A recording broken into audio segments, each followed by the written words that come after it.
I am so delighted to be here at the University of Kentucky College of Medicine and back in Kentucky for this academic convocation. By the way, I know you all think it's dry and doesn't look so good.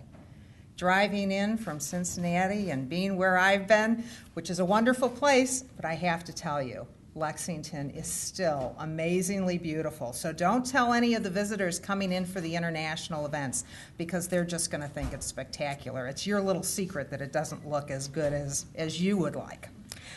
We are here for Academic Convocation, an event that celebrates the beginning of our academic year and our community of teaching, learning, scholarship, services, clinical care, and leadership.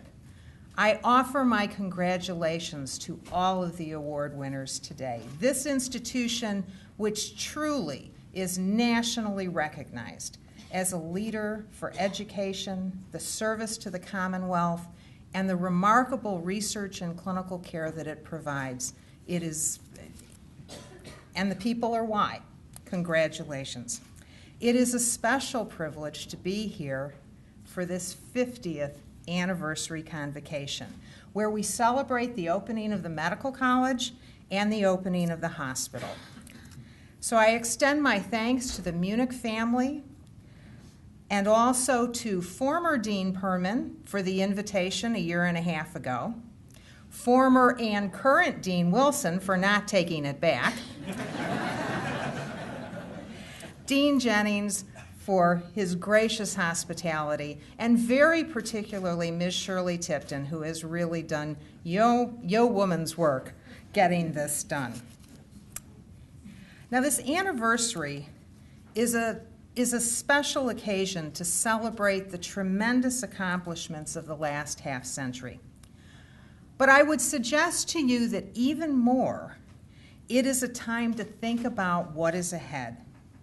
The child born today in the hospital cares much more about the vision, the commitment, and the dedication of people over the next 50 years. Even as this child comes into the world in a facility that has benefited from the vision, dedication, and hard work of the people over the past 50 years. So in my comments today, I wanted to try and link our past 50 years with our next 50 years. When I thought about my comments, I thought about my time here, my time in Lexington, and how much I learned from so many people, including so many people in this room. So I'm going to talk about some lifelong lessons that I took and some lifelong learning from my time in Kentucky. What I've opted to do is take 4 people with University of Kentucky ties, although only one person is actually still working actively here, I believe, who have been important examples to me, and whose example I believe to all of us can provide important lessons for the academic year ahead and the next half century. And what I have opted to do is to take a picture of each person from approximately 50 years ago, and then a more current picture will be on the right side of the screen, and there may be some intervening ones as well. Some people in this room recognize Dr. Edmund Pellegrino.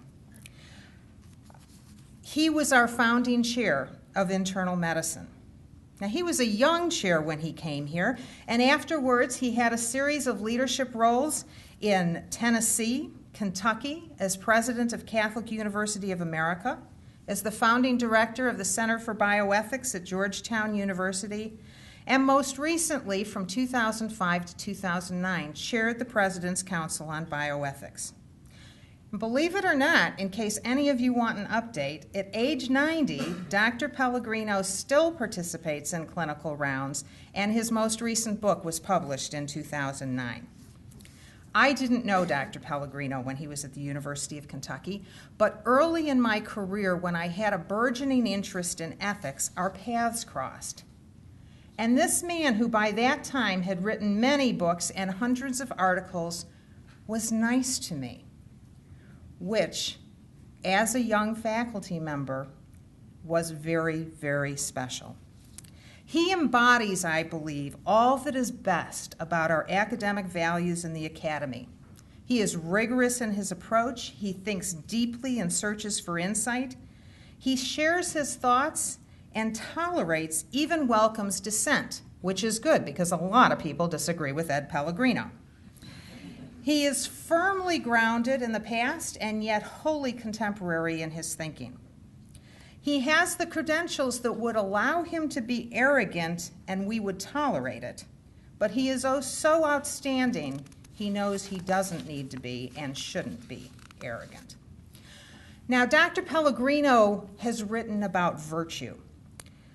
He reminds us that medicine, what we do, is a moral undertaking, and the virtue or lack thereof directly impacts the patient.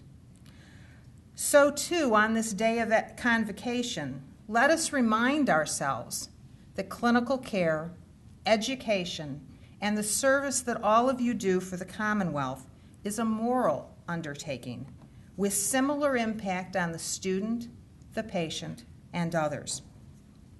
Certain virtues developed in the physician, in the teacher, in the scientist, prudence, honesty, and integrity, are part of our tradition, and today is an opportunity to internally and as a community reaffirm those very, very important academic values. I would suggest to you that the virtues of the scientist, the virtues of the physician, the virtues of the teacher will very much be what builds the success of the next 50 years.